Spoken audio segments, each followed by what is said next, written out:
Partnerships. Partnerships. Oh. Right. They were trying to understand what the word partnership meant.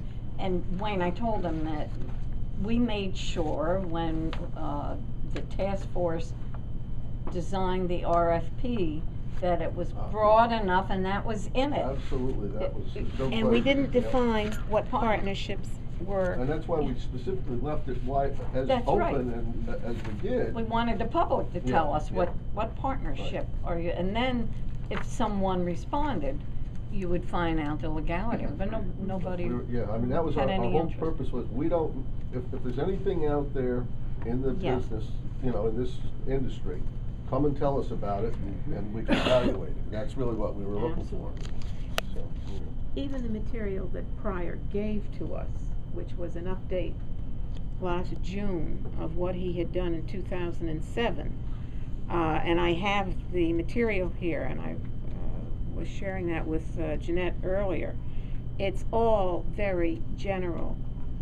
Could be doctor's offices, it could be rehab, anything, redesign of staffing arrangements, whatever would help in terms of gaining more money.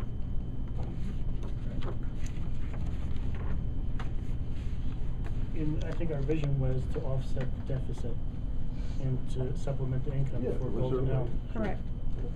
But we also understood, we also knew the legal issues that no union employee at Golden Hill can be replaced by an outside vendor.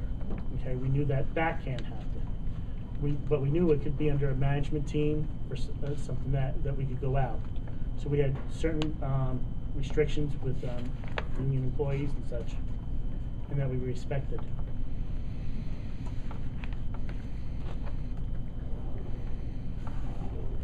So what's the pleasure of the committee? Do you want to talk about anything else, or would you like to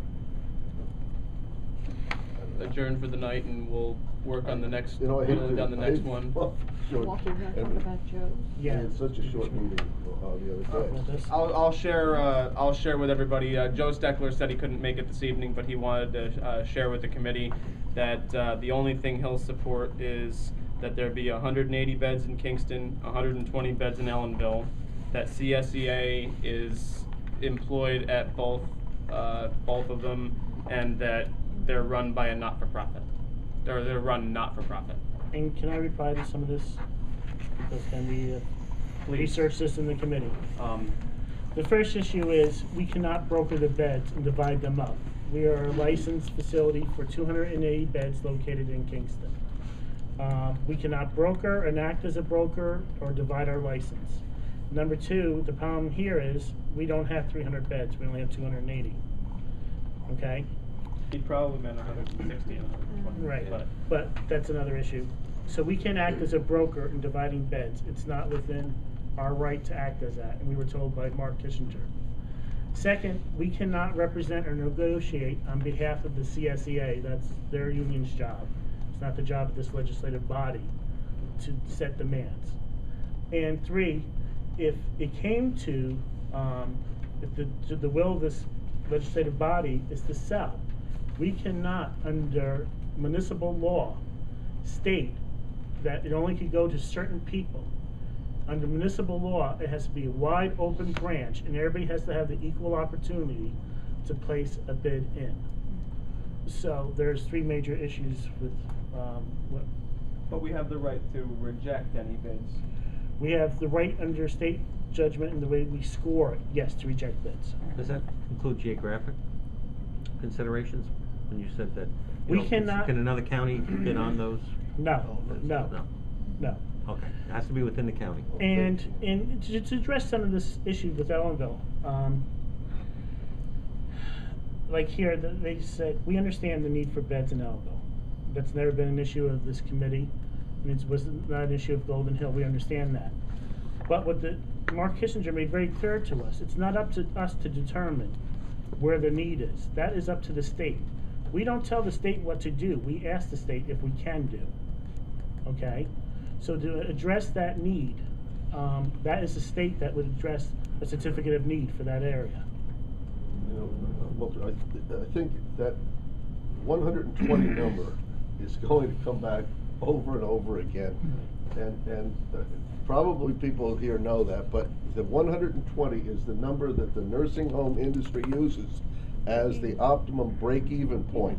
If you go to, so if we were to, if you sold the thing and they said, okay, look, it looks like we need 200 beds in Kingston, and if there's a company, we're gonna go out to Ellenville, all right?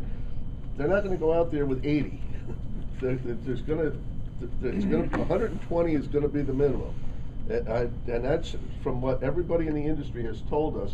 It's basically the break-even point of, Wingate, I know, is set up that way. It's one of the newer ones in the area, and that's well known. So the numbers, you know, are gonna, that makes it very difficult, because there's a need for 200, I would say 200 or so beds in the Kingston area before you start going anywhere else, whether it's private or public.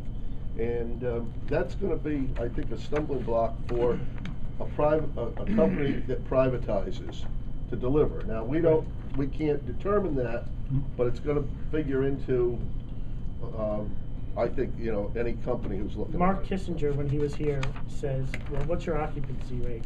If I'm correct, Golden Hill's in the 96 to 97 percentile for occupancy. So we have a need here. We're showing them that there's a need because we have a high occupancy rate.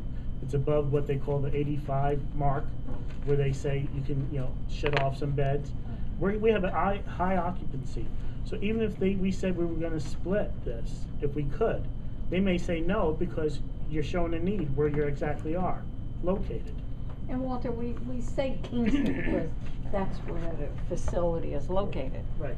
But the largest percentage of the people that use it is, you know, Saugerties and Hurley. on, yeah, Certainly Hurley, the greater Stone Kingston area, Ridge. Hurley, yeah, right. right. Port Ewing area, so is Yep. Rosendale. Yeah, Woodstock on up. Yep. Are there